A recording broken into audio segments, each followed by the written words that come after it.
We acknowledge and respect the continuing culture and contribution they make to the life of our regions in the face of generational trauma that continues to this day. I also want to acknowledge that we are here to talk about experiences of violence and abuse. Sometimes discussions like this can be triggering. If this happens to you and you are uncomfortable, please feel free to drop out of the webinar or leave the space where you are watching this webinar. You are free to return or not, whatever suits you.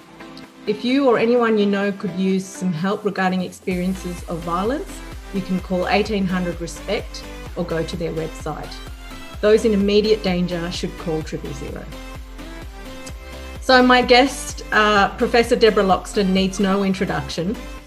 She is a Professor of Public Health, co-director of the Research Centre for Generational Health and Ageing at the University of Newcastle, and she's also the Deputy Director of the Australian Longitudinal Study on Women's Health. It's a mouthful, but it just goes to show that she's a highly esteemed academic and a prolific researcher in the health and well-being of women who have lived with violence. She's been doing this for over 20 years, and this brief bio, which she gave me, in my opinion, doesn't do justice to the relentless work that she has dedicated her life to. I've been working with Deb for 8 years, and I know that she is tireless in her pursuit of improving the lives of women all around the world. She's inspired me and paved the way for myself and many, many others to do more work in this space, and we are eternally grateful for that. So today we discuss an issue that's very close to both of our hearts. So Deb, welcome, and thank you very much for being here. Thank you, Jananie, and thank you for your kind words. No, all deserved. I have to work hard to live up to that now. No, not at all. I think you've earned it. So I want to start with giving a bit of background to this issue that we're going to talk about today. So maybe you can start with telling us a little bit about why COVID-19 or a pandemic has been a difficult time for women who have been exposed to domestic violence. Well, I think as a global stressor, COVID-19 is like a stressor in this space like no one has ever seen before. And I know we keep saying that over and over again, but every time we talk about COVID-19 in different circumstances, it's important to think about what those circumstances are normally like and then what COVID-19 will exacerbate. For women who live with violence, they often are already socially isolated. And then you combine that with the isolation that's come with COVID-19 to keep people safe. A lot of the time we have to keep people home. Mm-hmm. And that means that their normal escape and coping patterns may not be open to them. Mm-hmm. So for women, often relief will come when the abusive partner might go to work or they might go to work themselves. If no one's going to work and we're all working at home, and I'm at home now, mm-hmm. Then you are living and working with the abusive person. So that's one way in which that becomes exacerbated. There's also the layers of stress. So when employment is jeopardised, that's a stress for the woman. It interferes with her autonomy, but it's also a stress for the person who commits abuse. And we know that the more stressed the situation, the more likely or the more at risk there is for abuse. So the coping mechanisms for those people who are abusers may also be compromised in these situations. If you're not allowed outside, if you're not allowed to access the services that you might normally access, or to even go for a walk to try and cool off, then again, you're in this situation where you've got this increasing stress and this increasing risk. We know that help seeking has been compromised by COVID-19. So in one of the surveys that we're going to talk about in a minute, we found that women were unable to access services on time, that there were delays for routine screening and things like this. So if women are trying to access services or even their GP, that won't be as easy as it normally is. We also know that for women living with violence, health services are often a first port of call. Mm-hmm. So when you combine those things, you find it, I suppose, even more isolation, but less avenues through which to seek help and support for both the woman and the person who's perpetrating the abuse. Mm-hmm. You know, that despite all of this, we found in our survey that COVID has shone a light on the situation for women who are living with abuse. Yeah. And there are a few of them who've written that it's caused them to leave the situation, even in the middle of lockdown earlier this year, where they wrote things like, oh, you know, I just realised that I'm living with in an abusive situation. I'm about to be locked in with this person. I can't bear the idea of it, I'm out. And so with incredible bravery, packed everything up and moved out right in the middle of lockdown. There are a number of others who've written about plans to do so. So while there's the potential catastrophe of these increasing stresses, there's also this opportunity that COVID-19 might be shining a light on the situation for some women. That's fascinating, because I know that COVID-19 and the pandemic and being at home has been a reflective time for so many. And so I think what you're saying is that even for women who are in a real struggle and a really difficult time, they've still been able to reflect upon the circumstances that they're in and the relationship that they're in, and identify the violence and the fact that it could potentially escalate during a lockdown situation. That's right. And I think that magnifying glass that it's brought to a lot of us to examine the sort of things that we're doing, as you said, to reflect on, has been helpful for some women. Wonderful. So much more I'd like to ask, but let's move on to some of the detail that we're going to talk about today. Can you tell us a little bit about the Australian Longitudinal Study on Women's Health, or ALSH, as we affectionately call it, and the COVID-19 surveys that you've been running? Yeah, we don't have the best acronym in the world, it's true. But the Longitudinal Study on Women's Health is a longitudinal cohort study of about 57,000 women from across Australia. It was started in 1996 with 3 groups of women who were then aged 18 to 23, 45 to 50 and 70 to 75. In 2012, we added another cohort who were then 18 to 23. So now we've got these 4 age groups of women who complete surveys on a regular basis. When COVID kicked off in March and it became apparent that Australia wasn't going to be left out of the pandemic, I thought that it might be a good idea to survey the women more frequently. So as we were pulling out of the office, we were also working on how on earth are we going to do this. We had to do it expediently, so mailing surveys was not something that was going to be feasible, so we put it online. We also thought that by putting it online, the oldest cohort, the oldest of whom are about to turn 100, would probably not be on board with filling in online surveys, so we had to unfortunately leave them out of this process. We have done a couple of interviews with them though, so I'll be looking forward to seeing those data. But we have conducted interviews with the women born, we've conducted online surveys with the women born 1989 to 95, 1973 to 78 and 1946 to 51. And just to save everybody working out their ages, the youngest women are in their late 20s and early 30s, the women in the middle are in their 40s, and the oldest women of this group are in their 70s, so just past retirement age. So they've received an online survey about once every 2 weeks since April. There are a core set of questions in there. They're very short surveys, no more than 5 minutes. And then we ask them about a different topic each week or each fortnight. And in the 8th round of these surveys, we ask them about their experiences of abuse. And that's what I think we're going to talk a little bit about today. Yeah, so that leads very nicely to my next question on whether you're able to share some of the women's experiences with harmful behaviours that you've found out about from these surveys. Yes, certainly. I am going to have to look over here every now and again. Now, I only got these results about 3 or 4 days ago, so I'm really excited to share them though. I would like to say that while we would like to ask women specifically about intimate partner violence for ethical and legal reasons, we can't do that because we'd be in a situation of mandatory reporting in New South Wales. We will be asking them at a later date, which is ethically possible and feasible. So the questions that we've asked this time around were about whether or not they were uncomfortable with someone in their family, whether someone had forced them to do things they didn't want to do, whether someone had hurt or tried to harm them, whether they'd been called names or put down, or those elements of verbal abuse, or whether they'd been afraid of someone who was close to them. So there's similar questions to those you might ask in a survey about intimate partner violence, but we haven't specified the partner as being the person carrying out those behaviours. Across the 3 cohorts, we found about 13% reporting that they were uncomfortable with someone who was close to them, 2% who were forced to do things they didn't want to do, 0.6% said that someone had tried to harm or hurt them, 7% had been called names, put down, experienced verbal abuse, and 2% had been afraid of someone close to them.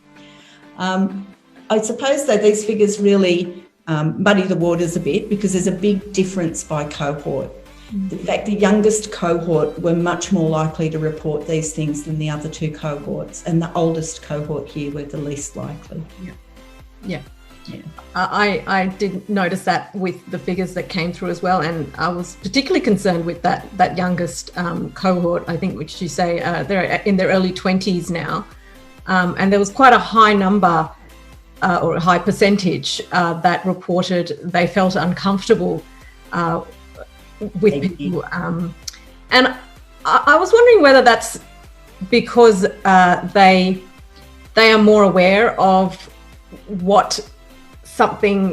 something's not quite right, and that's why they feel uncomfortable, and whether this might be a predictor of something that could happen in the future, or do you think there's other reasons why our younger generations are experiencing this? I mean, we already know that they do have higher rates of IPV anyway, but is there something about the awareness that they also have about things that are uncomfortable? I think so. I think they're more likely to, definitely more likely to report violence. When you ask questions that, using the usual survey about intimate partner violence, they're much more likely to report it the younger that they are. I think they're more, I don't know if it's comfortable, but they're more willing to disclose violence they've experienced than older women. Yeah. And in this case, the question's a bit innocuous because we just basically say, are you uncomfortable with someone who's near you? Yeah. I think during the COVID period, women of the older generation have been more isolated and with less opportunity for exposure than the younger two cohorts. The younger two cohorts have been still interacting with people at work. Quite a lot of them are still in the workforce, and even in lockdown situations in essential services, so they're still exposed to things that are going on out there, and they're still living with bigger families. So the youngest group are often still living at home, so there are more people around them. Yeah. And the women who are in their 40s are more often than not living with their partners and children. Yeah. So there's more opportunity for them to experience discomfort because they have more exposure to more people. Yeah. Interestingly, the discomfort didn't always come from within the household, though. Yeah. There were a lot of women writing things about what had happened to them at work and how they'd been made to feel uncomfortable in their workplace, sometimes by doing social distancing and the sorts of things that they were supposed to do. And a few women even reporting verbal abuse in those circumstances. Where they'd been socially distancing and putting on masks and had been criticised and verbally abused by members of the public for doing so. Yeah. Did you want to add anything to that in terms of how the Australian Longitudinal Study on Women's Health has been reaching out and actively involved in supporting women who are struggling at the moment? Yeah, I can talk a bit about that. We always read the comments that we write. At the end of their survey, we have a little free text block. And just before I came on, I asked our data manager, how many of those have we received over the past few months as part of the COVID surveys? Turns out it was 30,000. Wow. So each one of those is read, and we screen them for de-identification, so taking out identifying details, change of address details, so, just usual survey nuts and bolts work, survey feedback. But we also screen them to see if women are asking for more information or if they're particularly at risk, so pleased for help. Over the past, I suppose, 17 years since I've been working on the study, we've only had, before COVID, 3 occasions where we had to ring women up to make sure that they were okay, where they threatened suicide in the free text comments. Right. Or where we felt that they were at risk for one reason or another. On the COVID surveys, we've made 50 of those telephone calls. Wow. And we've sent 196 emails with mental health information on them. When we asked the women about mental health, we found, I'm going to say it's much higher because we haven't really done the stats, but a high level of psychological distress, particularly among the younger two cohorts, and especially when we were in lockdown and they were homeschooling and trying to work from home or work out of the home, but have no childcare, and all those sorts of things were going on. And I think now for the women in Victoria, they're still going through this or going through this again, that this is a time of high risk for mental health issues Yeah. And I suppose coupled with that, to get back to what I think I'm supposed to be talking about, I don't know, is that we know that women who have compromised mental health are more at risk from domestic violence than women who are not experiencing mental health problems. Complicated reasons for that. But it's just something to be aware of, that in these situations, women do become particularly at risk. Yeah. And I know that the ALSH has also collected qualitative data on women's experiences during this time. And I think we're at a point where the data is lacking, I think, all around the world on trying to really understand what's going on with COVID-19 and domestic violence and all sorts of social issues. But I think qualitative data and really hearing women's voices really starts to be almost a leading indicator of what's been happening. And then later on we find, we can look back and we can find out exactly what's happened. Is there anything coming through in the qualitative data that you feel might be giving us an indication of what's going on and what we're going to find out more about in time to come? I think, in addition to what I sort of said at the beginning about women sort of seeing that they were, or recognising that they were living with violence and actually doing something about it in the middle of a pandemic, honestly, this extreme bravery, if you ask me. Yeah. We found the question about discomfort, but particularly the question about being afraid of someone in your family, did raise or cause a lot of women to write qualitative comments about this. Now, word of caution, we've only just started analysing the data, but that did cause women to write about experiences with current partners, but more often ex-partners. Yes. So talking about being afraid of ex-partners when they're doing the kid drop-off and picking the kids up, being verbally abused and threatened and manipulated as part of the interactions that they had to have with their ex-partners. And this isn't something that's particular to COVID-19, but like with everything else, the stress of COVID-19 adds another layer of stress around it. Questions about will you bring them back on time become even more important when you live with a curfew, as people are in Victoria right now. If he doesn't bring them back before the curfew, then they have to stay another night at his house. And that can just be yet another tool for more manipulation and abuse after a relationship is finished. So we're certainly getting some insight into the ways in which these situations can be manipulated. I will share with you a quote, though, from a woman who was talking about being locked up with her family. So we've also noticed a lot of relationship stress outside even of the sort of domestic violence, domestic and family violence sphere. She said, I couldn't cope with being locked up with my family. I had to do 46 and a half hours with them last week when her son had had a COVID test. And I would just end up divorced if I had to do weeks on end. And it's just sort of resonates, I think, very strongly with the community at large. So you might love and care for your family, but being locked up with them 24/7 is actually quite different to just living a normal, usual family life. I remember reading that comment and it struck me. It struck me hard, and I thought, I have it relatively peaceful and nice at home, but I feel the same way, and I cannot even imagine, if you didn't have that peaceful kind of home to come back to. One thing I wanted to follow up on is, you and I have had these conversations before, in that, the root causes of domestic violence are always there. It's about power, it's about control, coercive control, gender inequalities. These are all the root causes that exist regardless of the situation or the circumstances that you're in. But I think what you're saying, and I think what we're seeing with COVID-19, is that it exacerbates, it's a contributory factor. There's situational stresses now that exacerbate the situation. And so are we speaking about relationship stress that may not ever have happened, or is this something that was always there and this is just now bringing it out? I mean, do you know what I'm getting at here?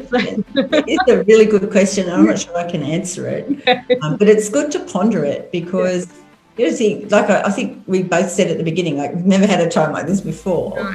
At what other time is there stress in every facet of life? Yeah. And I've been reading a little bit about cognitive load, and we all carry cognitive load with us every day. did I hang the washing out? Am I, what's going on at work? Did this person do X? Did this person do Y? What are the kids doing? You carry this around all the time. And now everyone has this additional cognitive load of COVID-19 plus all of its impacts. And that the impacts of that are different for everybody. Some things are similar, like maybe if you're in lockdown, then everybody's having that experience. Some people have become unemployed. Some people's employment has been stable, but their hours have gone through the roof. We've certainly found that with the survey, that we have both of those things reported. So there's just like separation. Some people not working at all and other people working all the hours under the sun.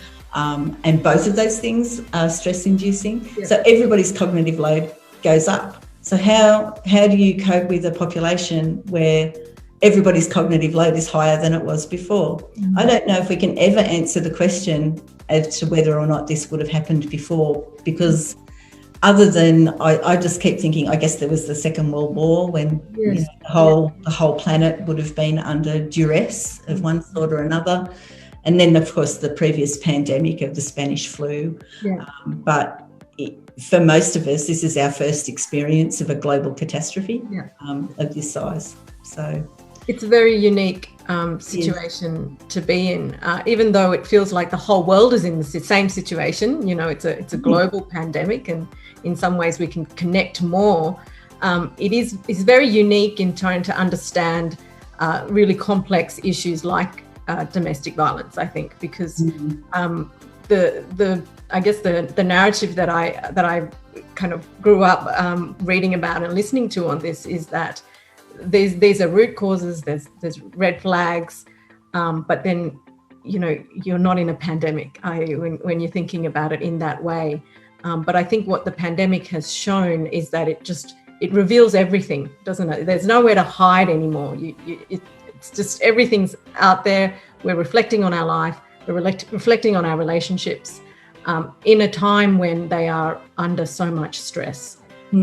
So it exacerbates the situation. And some of the other research that's starting to come through in this area shows that globally there's been an increase in the incidence of intimate partner violence, both in terms of the onset and also the escalation of that violence.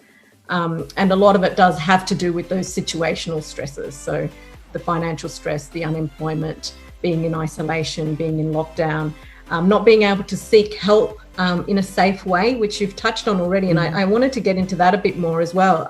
Now we might move into a bit of the solutioning mode, because we do want to think and talk a bit more about how we can make a difference and how we can help people who might be in this situation. So I'll start with the question on this one. I probably didn't feed to you earlier, but I think it's a nice time to ask about it.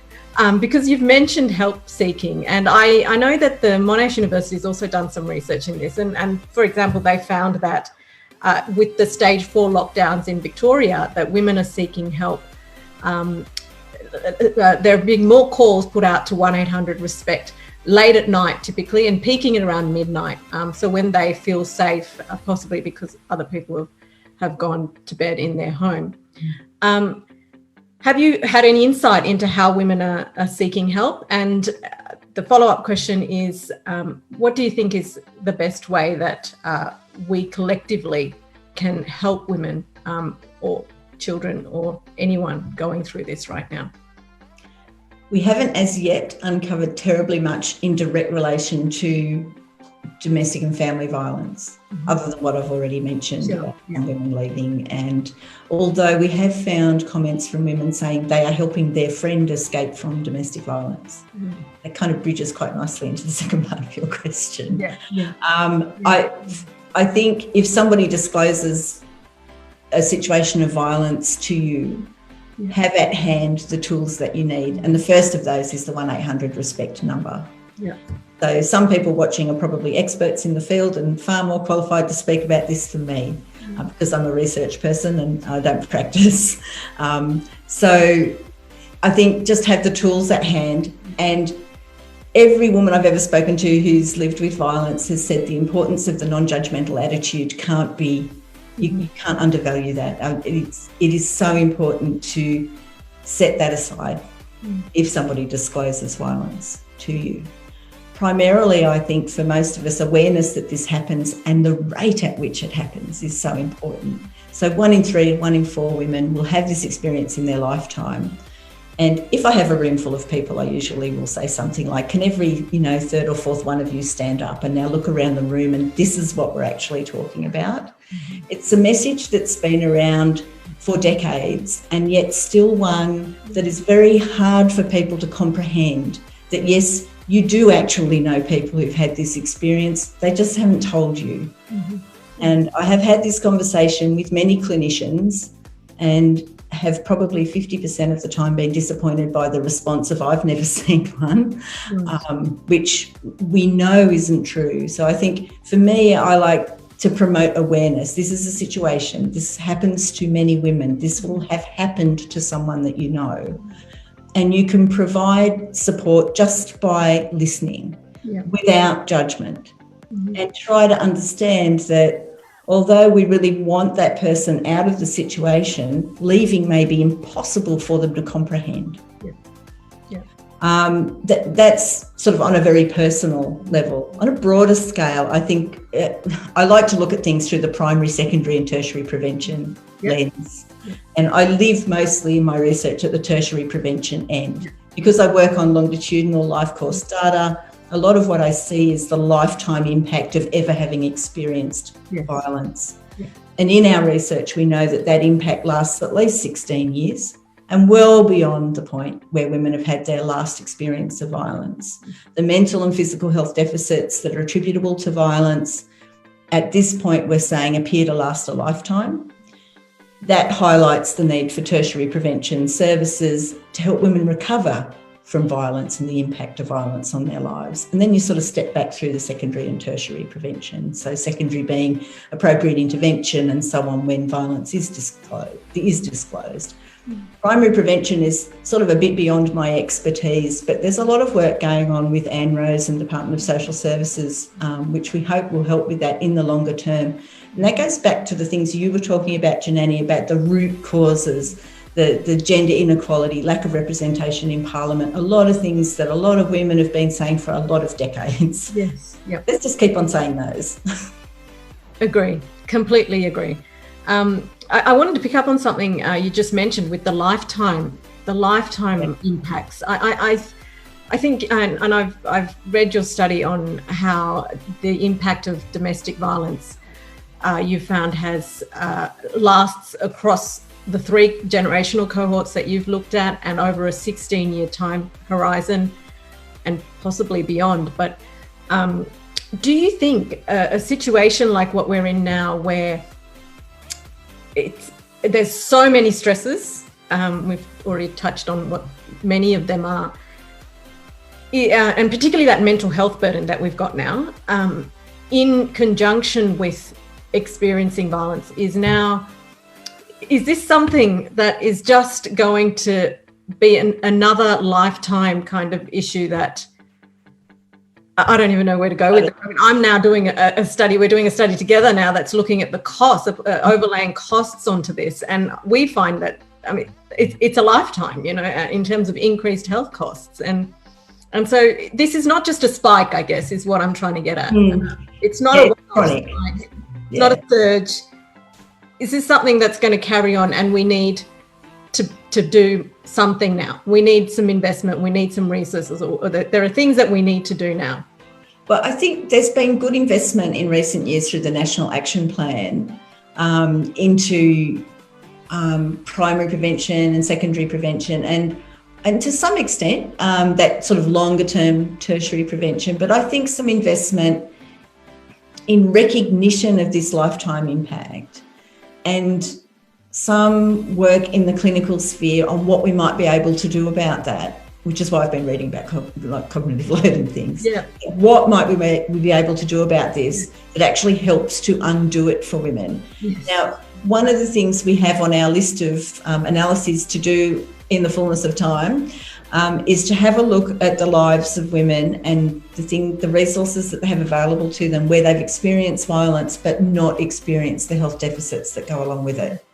Wonderful. So in a longitudinal study that's big like ours, we actually have the capacity to split the data down. So we can look at women who have experienced violence, look at women who haven't, but within that group of experienced violence, to then split them into those two groups. Who does well? Who's doing as well as women who've never experienced violence, and why? Right. And if we can answer the why, then I think it'll give us a lot of clues about what some of those support services or interventions, choose your word, might be. Yes. And potentially even how they dealt with this. You might not have the data, but potentially a qualitative study on how they dealt with the violence when it was happening. Maybe. So. We already know that social support is vitally important. Yeah. That the ability to go to someone and have someone to listen to, have someone, what have women said in qualitative work? It's having someone to listen to, having someone who'll provide some practical support, having someone who'll be non-judgmental, which I mentioned before. And even such small things as help with transport can mean the world to someone who's escaping or who has escaped violence. Yeah. And it does bear out in the quantitative data. So when we've measured social support more generally, rather than those specific things, you can see that the health of women with support is better than the health of women without support. So this is reassuring, and just to summarise on some of these, on the lifetime discussions, is there is hope. So what we absolutely there's ways that we can, circumvent that, we can reduce that deficit over time, and that there are also women that do well over time, and we can learn from that. Absolutely, and there are lessons there that we haven't yet learned, and that's always an exciting space to be in. To say, this is all like a lot of terrible news, but as you say, there is hope. And the work you've been doing, it's exciting because it demonstrates the costs of healthcare in a very objective way, using linked data rather than just the self-report data. So you get a real insight into what this means systemically. And then you can use that. You can use that to leverage the sort of support that's needed and then actually measure improvement at population level over time. So sometimes when we talk about economics in relation to domestic violence, it seems cold, but it actually isn't. It's an incredible tool for leveraging the assistance that women need when escaping violence. Yeah, I agree. I often do feel like it's a little bit cold as well, but I completely agree that it's powerful information. I think there's always power in that truth, and it's very objective, it's very factual. And I actually want to follow up on a question, because we do all have different backgrounds here. My background is more in the economic space, and yet we're all here, and because we all care about domestic violence, and we're all trying to make this world a world that's free of domestic violence. What can we all do to pursue that goal? And maybe that's a very big question. Maybe if you want to think, given your expertise in the research space, if there's any research areas that you think is, particularly at this time, which is worth focusing on, feel free to share. I think I've already mentioned the one that's dearest to my heart at the moment, which is like getting a handle on how come some women do so well. Yeah. During this COVID space, I think it's understanding what women might be needing at this point in time. And for that, you really need to go to the people who are working in the front line. And I feel like there's a space there maybe to talk with people who are working at 1-800-RESPECT, for example, and who are working in shelters and women's health centres, and say, what is it that you need right now? Because we know you've got a huge uptick in the number of women who are calling on your services, not just for violence, but for other issues related to COVID. So what is it that's needed there? And that'll give us some indication of what's going on in the front line. Whereas we're a little bit back from there looking at data that sort of comes to us. More generally, I think webinars like this are amazing because it's interdisciplinary and everyone does come from a different background, and the more we do that, the better. I think this sort of thing is amazing and so helpful.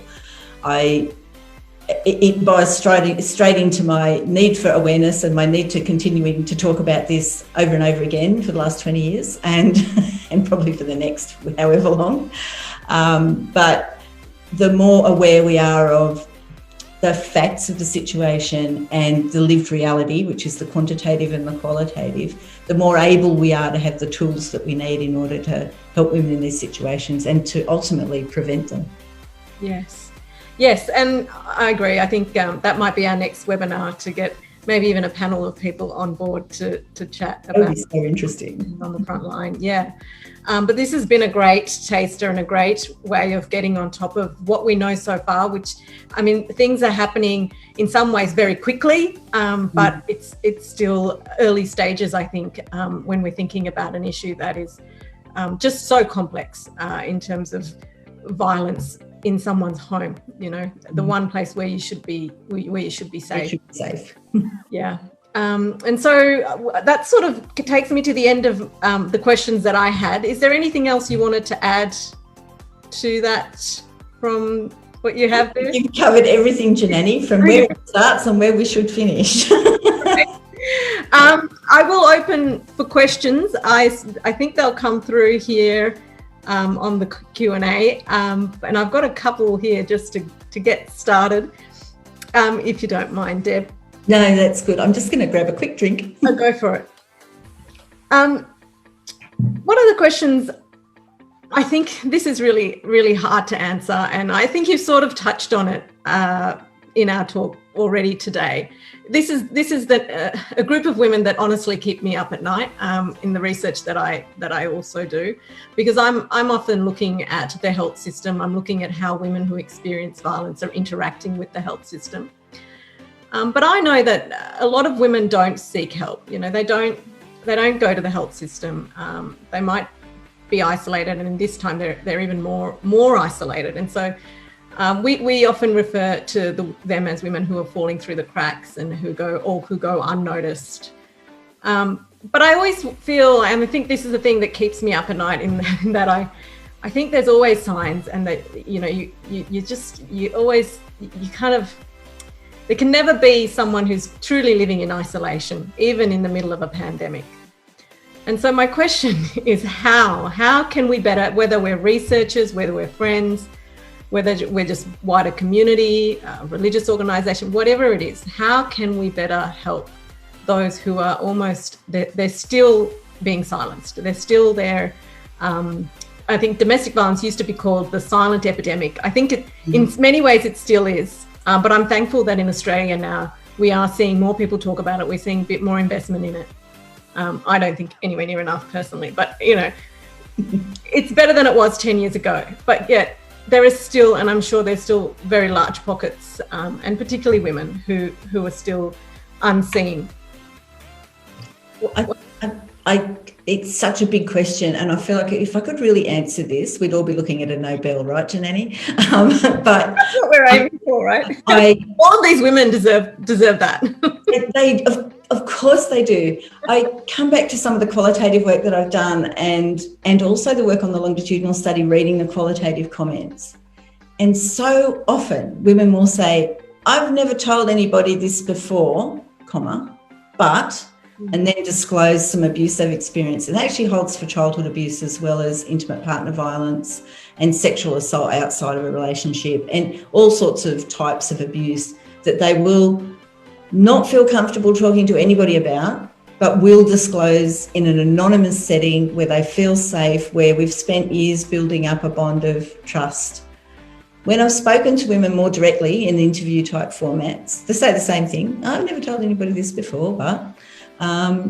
However, they'll elaborate on it, and the sorts of things they say are that they felt ashamed, that they felt like they couldn't talk about it, that it was their fault.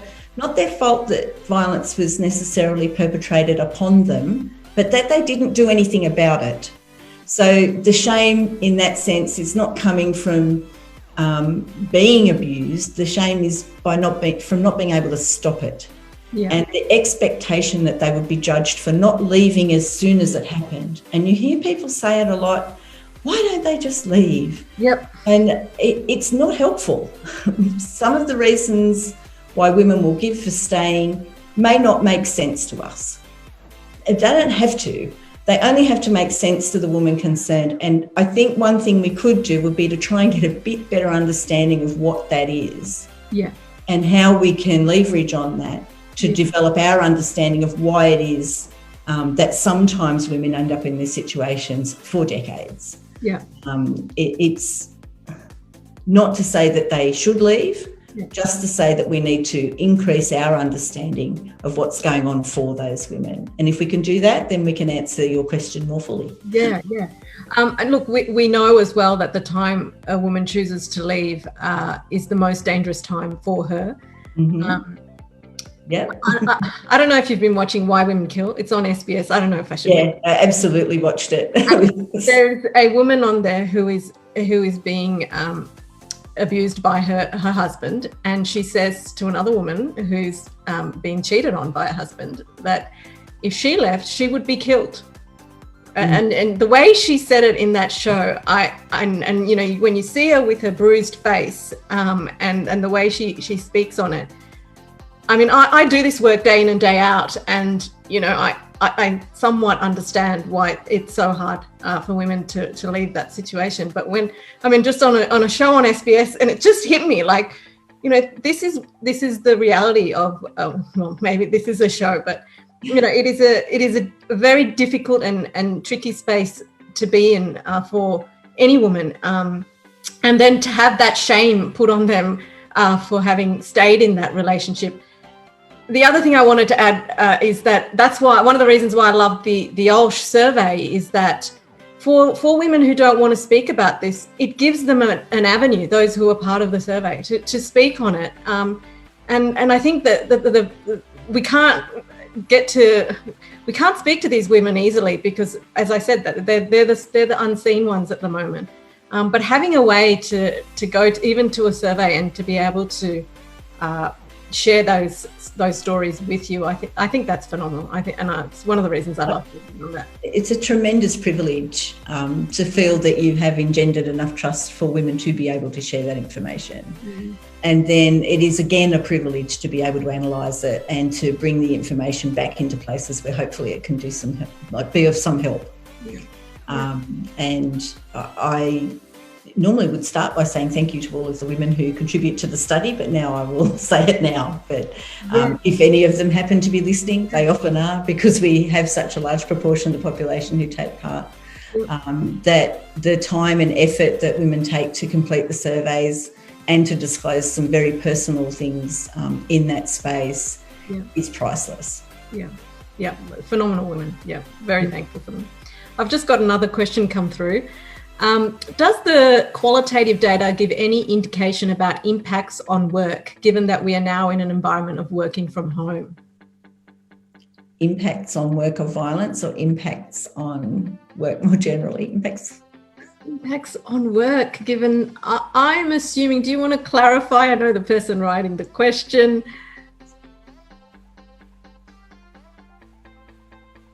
We don't. Impact on work in general. Okay. Yeah. So I think I mentioned quickly, just probably in passing, that we had the first two surveys we put out were about economic distress and about people's work situations.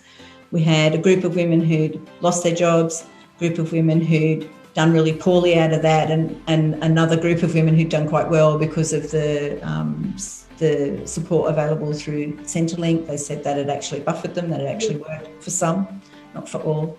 Then there's another group of women working from home and, as I said, trying to deal with, you know, kids homeschooling during lockdowns at the same time as they're trying to do their normal 7 to 8 hour day or more. And that was an enormous stress for a lot of women. And then there are women writing about experiences of going to work and being asked to do a lot more work than normal for the same pay, and to not be compensated for that. So the impact of COVID on work has been quite diverse, for everything from people becoming unemployed and not having support through to people becoming employed or having more work than they've ever had before, and everything in between. So I think COVID has impacted on everybody's work life, what I can see. Yep. And we probably don't have the data coming through yet, but you can, I guess, posit that if you're in a difficult relationship or there's relationship stress and now you're having to do your work in the same environment, it's just it's a struggle. Yeah, then your workplace becomes a place of danger as well, instead of a refuge as it may normally be. Yes, yeah. I will mention that we have been writing short reports from each of these surveys that we've put out. They're available on the Longitudinal Study website. I'll send you a link afterwards and then you can put it. We can link that up. Yeah. Something beeped, but that's okay. We probably have time for one or two more questions. I am going to ask you a question that actually speaks more directly to anyone who might be experiencing a difficult time right now. And we've sort of touched on some of those women, particularly in the younger cohorts of the surveys. What would be your advice? And again, I know you're not, I don't practice. We're not practiced, but from what you know, what do you think particularly young people should be doing right now if they feel like they're in a situation, say, I mean, I've read stories now where people are living with housemates. And I think actually one of these stories was one of the qualitative comments that came from your survey about a young woman who was living with a housemate who had some harmful behaviours. That's right. For a young person, what do they do? What's the best course of action? I think seeking help is always the best first course of action. And the best way in Australia to do that is 1-800-RESPECT as a first port of call. If they're not comfortable doing that, you can try Lifeline. Lifeline have access to a number of services. But if you are in immediate danger, always call 000 or call fire, help, whatever it is that you need to do if you can't get to a phone. Thinking about living situations is interesting, though. We noticed that quite a lot of young people moved back to their parents' homes during the lockdown. Some of them are still there. Yeah. Some older people brought their parents home to live with them. Yeah. And so I think this report is actually up on our website. So if you're interested in the shift in living situations that occurred, you'll be able to get a bit of an idea of it from that. That's fascinating. And that did come with some stresses. I know 2 women actually, even out of the 100-odd comments that we screened for this, said that their mothers-in-law had been brought to live with them against their will. Yes. And one of them wrote about feeling trapped and a servant of her mother-in-law, and another one was subject to constant criticism. Yeah. And I think another one wrote about a mother who was unable to socially isolate and would criticise her for being paranoid, for wanting to do the 1.5 metres and socially isolate and not hug. Only the mother would sneakily scoop up the child for hugs and kisses. Yeah. And while I understand the sentiment, the undermining of the mother's role in that situation was constant stress for her. And, it seems a little thing, but it wouldn't be if you were living with it every day. Yes.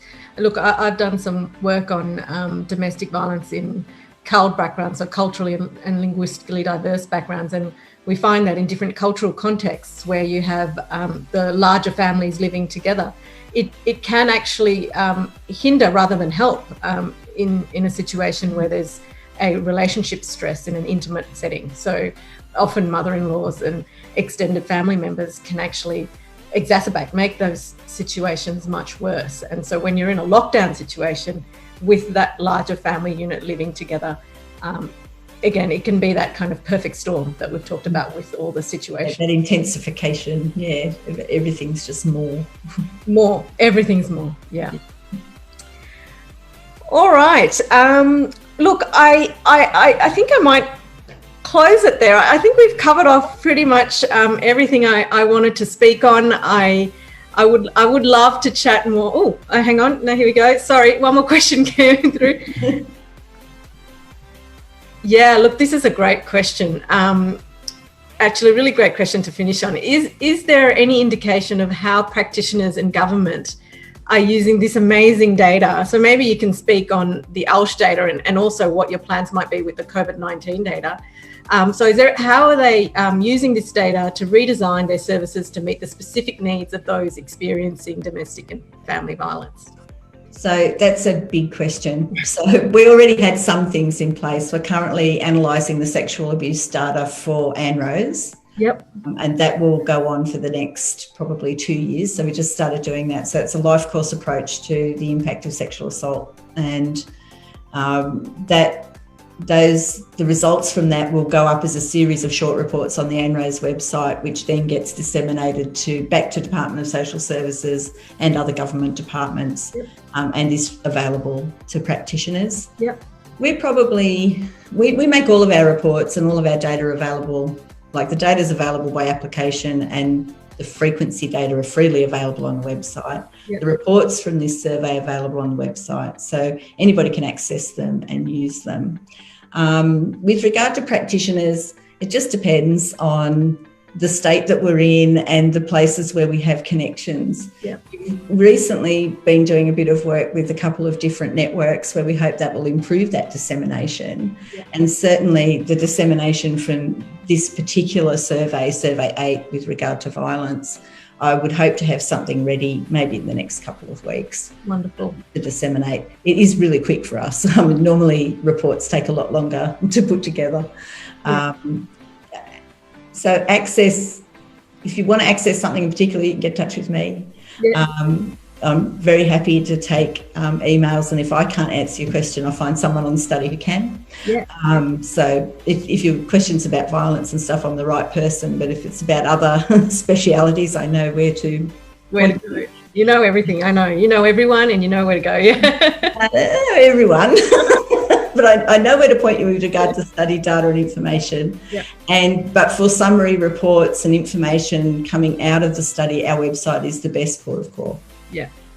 And also I'll add to that, the Australian Longitudinal Study on Women's Health is funded by the Department of Health, and I know that the report you produce, I think they're great technical reports. The frequency I'm not on top of. Is it every year or for every survey? So there's a data book with the frequencies in it for every survey, that except for these COVID surveys, because it's not ready. Yeah. But for all of our normal surveys, they're just available online. So you can, I think we have them up now in Excel spreadsheets, so you can use them like a bit of a data cube if you want to. Yeah.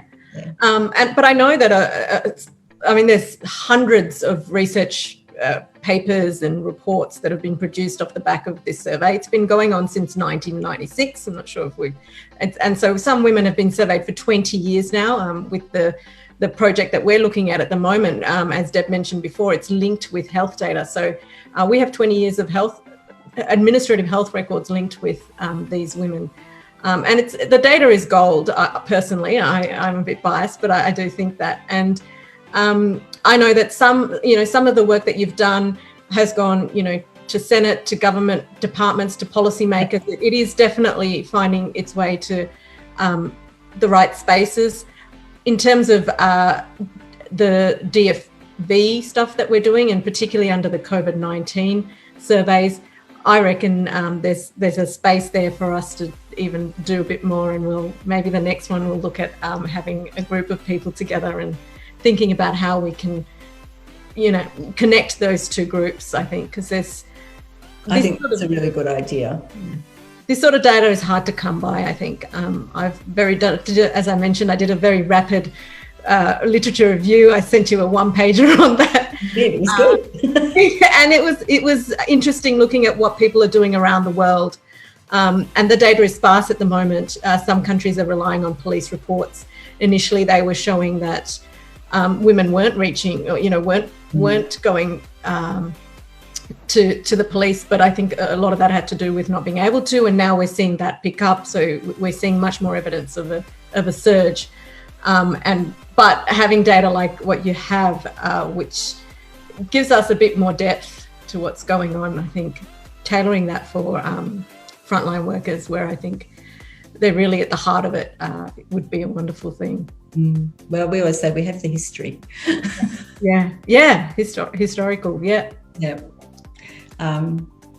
Here we go. Oh, sorry, I'm just reading. So this is more of a comment. It says that it's important that these surveys are sent out. I agree. Thank you for that comment. Apart from aiding research, they help individuals regulate or determine what is normal behaviour and what isn't. And these discussions, they help reinforce what is not appropriate, and that those impacted by this have avenues of help. I mean, such an important comment. I don't think we can undermine that. And we probably did spend hopefully enough time talking to that, because what's normal and what's not. I mean, that word normal, I don't often like using that word normal, but we're not in a normal situation right now with the pandemic, and this type of discussion, and I think talking more about what, when we use the word uncomfortable, like if you feel uncomfortable, you feel uncomfortable. That's okay. That's you can stick with that. And I'm glad that you asked the question in that way, because if someone feels uncomfortable, that's not right. That something needs to be done off the back of that. And I think, I totally agree with whoever made that comment, that these sorts of discussions, this type of survey needs to happen. We need to keep doing this. I'm glad that we're in a country that's funding some of this stuff, but we need to see more of it. We need to see more discourse. We are actually, I think we're one of the few studies in the world that's measured intimate partner violence and experiences of violence over the life course. Yep. I'm not really aware of any others that have done it in the way that we have.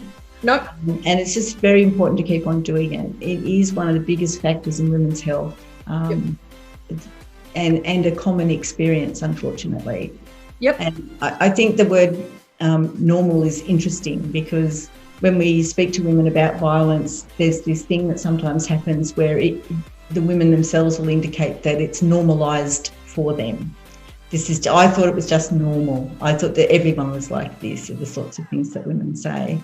And so your commenter there is absolutely right. The more we talk about it in terms of this is unacceptable, it's actually not okay to feel afraid in your family. And if something's making you uncomfortable, what is that? And reflect on it. Maybe it's something you can do something about. Maybe it's dangerous. I don't know. But the person who's having those feelings is the person to do that reflection. I've often thought about that word normalised as well. I think I heard it once a few years ago when we were talking about sexual harassment within the student body or within a university setting, and some behaviours were normalised is the way that it was presented. And I thought, I sort of understand that. We've come to a point where some of these things are normalised, but I think one of the reasons they become normalised is because we don't stand up before that, or people aren't educated, or people don't know, and we're not having enough of this kind of conversation to tell people that, no, it's not okay. It shouldn't get to the point where it is normalised. We need to do better, I think, as a community to help people understand that we don't want these sorts of behaviours to ever be normalised, for any woman, person to think that it's okay for someone to treat them in that way, in a way that makes them feel uncomfortable, in a way that's hurtful, in a way that's violent, and so forth. That whole discourse around, these are now normalised behaviours. I think, well, we can make a stand and say, no, that's not okay. We're not going to be accepting that this is normalised. It's not. It shouldn't be. And we can do better, I think, as a community. I agree.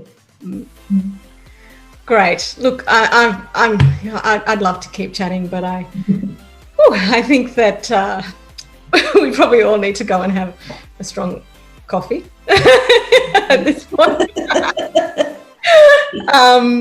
But look, Deb, thank you so much for coming. Thank you. I think it's been really, really good. I think so too. I'll make it available to you and others. I think we'll get together again soon, and that's a good idea. We'll keep doing this, I think, and every little bit counts, and we're all building on each other's work and just trying to make it a better place for women. Everyone going through this. Yeah, wonderful. Thanks so much, Deb. Bye, Jananie. Take care. Lovely to see you and chat. Bye.